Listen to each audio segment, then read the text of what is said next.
Lance Condre Barbuco, Grade 12 ABF Council, with high honor to come on stage and address the audience.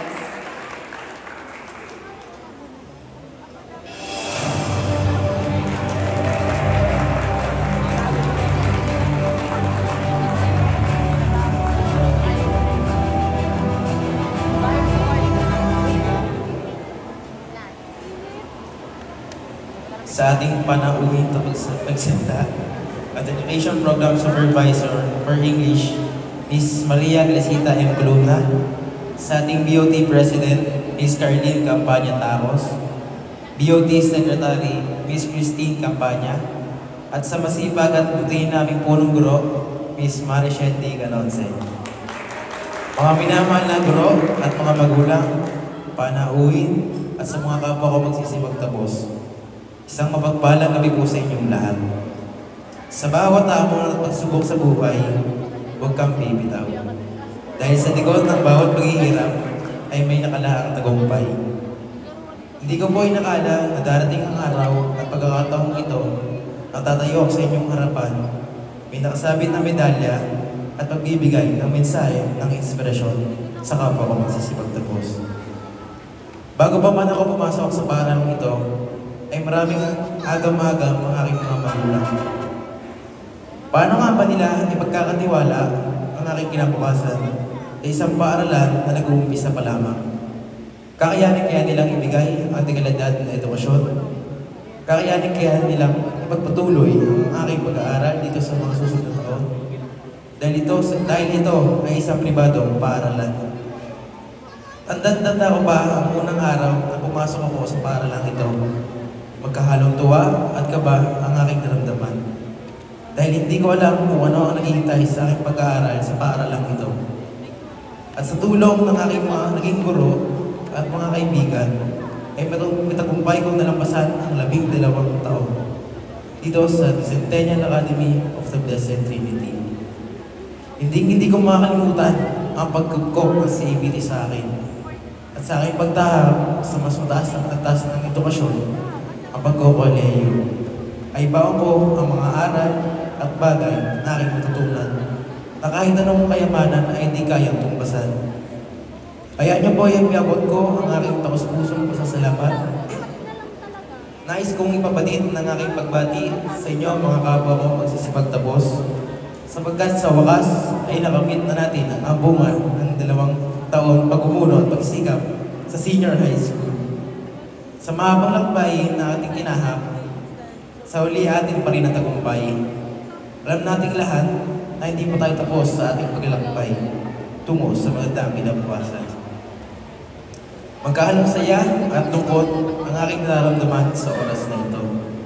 Masaya dahil matagumpay kong nalampasan ang mga hamon sa loob ng 12 taon. Malungkot dahil lilisanin ko na ang ating sintang paaralan.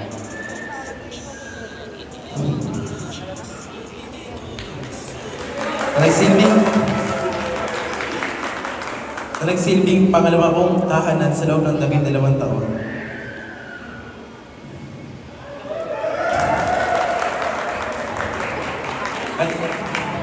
At magkakahiwalay-hiwalay na kami ng aking mga kaibigan. Maghihiwalay-hiwalay tayo upang tahakin ang mas malawak na daan. Umaasa ako na hindi ito matatapos ang ating samahan at pagkakaibigan. Aalis tayo rito at patuloy na habang tungo sa panibagong yugto ng ating buhay. Ngunit hindi tayo basta-basta matitinag ng mga pagsubok. Dahil alam natin na hinubog tayo ng panahon upang malampasan ang mga hamon sa buhay na ating kinaharap, lalo na sa ating pag-aaral. Sa lahat ng aming naging guro na tumayong pangalawang magulang namin, tanggapin po ninyo ang aming walang hanggang pasasalamat. Dahil sa inyo, naging mahalagang papel sa aming pag-unlad bilang mag-aaral. Salamat sa paghubog sa amin. Asahan po ninyo na ipagpapatuloy at pagbubutihin palalo namin ang aming pag-aaral. At lagi namin isa sa puso at isip ang mga aral na tinuro sa amin. Batid po namin ang inyong pagtataga para lang po kami matuto at mapabuti sa inyong pagkalinga sa amin, sa pag-iintindi At sa kalungkutan nyo, kami nag-aaway. Kapag kami nakakakuha ng mababang marka at kapag nakakalimot sa mga aralin. Alam ko pong sa araw na ito, puno ng kasiyahan ang inyong mga puso. Dahil sa araw na ito, natumpasan namin ang inyong mga ginawa. Ang kami magkapagtapos. Sa mga magulang, kaya nyo po sa pamagitan ko, may pabuti namin ang taos pusong pasasalamat. Utang namin sa inyo ang anumang aming darating at marating pa sa darating na panahon. Ito po ang aming sukli sa bawat sakripisyo at walang hanggang suporta sa amin. Nawa ipagpatuloy po ninyo ang inyong pagsusuporta, paggabay at pagmamahal sa amin. Ngayon kami magkukulay na kayo po ang magsisilbing liwanag sa aming maliwalas na bukas. Nais ko rin pong pasamantalihin ang pagkakataong ito upang pasalamatan ang mga taong naging bahagi kung nasan ako ngayon. Binabati kita sa ABT sapagkat ang pangambanaw ng aking mga magulang ngayon ay puno ng paghanga at matitiwala na kaya mong ibigay ang dekalidad na edukasyon at mahusay na paghubog sa kakayahan ng mga batang tulad ko. Ang pananatili ko sa paralang ito ang 12 taon ay patunay lamang na nakuha mo ang kanilang pagtitiwala. Ikaw ang naging katuwang nila sa paghubog sa aking kakayahan at kung ano ako ngayon. Sa yumaong Vice Gobernador, Osboy Campanya at sa kanyang pamilya, maraming salamat po sa 12 taong diskwento sa matrikula. Tatanamin ko po itong malaking utang na loob habang ako ay nabubuhay. Sa aking naging advisor at disiplinarya mula grade 1, Sir Jim Albert Parin, salamat po. Kahit na wala na sa paaralan ito, ay nariyan ka pa rin palagi upang gumabay. Hindi lamang sa akin, kundi sa buong grade 12. Ngayon, ay hindi ka lamang isang naging guro namin, isa ka na rin mabuting kaibigan. Salamat sa walang sawang pagpapaalala na maging maingat kami sa aming mga kilos, lalong na kapag kami ay nasa pampublikong lugar. Sapagkat lagi namin daladala ang pangalan sa ABT saan man kami mapunta. Sa Sitio Mendoza, Sir Martin at Atty. Ace, di man iisa ang ating pinagmulan, pero magkakapatid kong magturingan. Dahil sa inyo, nahanap ang naramdaman ko kung anong pakiramdam na merong mga kapatid. Maraming salamat sa laging pagpaparamdam sa akin, nakabilang ako sa grupo. Basta kayo ang bahala, magpaalam sa mga amigo sa tuwing bilangan tayo. Sa espesyal na tao, nakilala ko dito si ABT, Daniel Ashley Dulce. Maraming salamat sa patuloy na magbibigay inspirasyon sa akin. Tunay ngang napakalaki ng inyong naging kontribusyon sa kung ano ang narating ko ngayon. Salamat sa palaging pag-unawa. Sa aking Mama Lucy at Mama Mayet, salamat sa pag-aasikaso sa akin mula nung ako'y maliit pa. Habang nagtatrabaho sila Mami at Daddy. Maswerte raw ako dahil ako ang inyong unang apo. Spoiled nga, ika nga nila. Salamat sa pag-abot ng ekstrang baon at pagpaparamdam sa akin ng inyong pagmamahal. Sa aking Lola Dani at Nanay Mita, salamat po sa pagkakabay kina Mami at Daddy.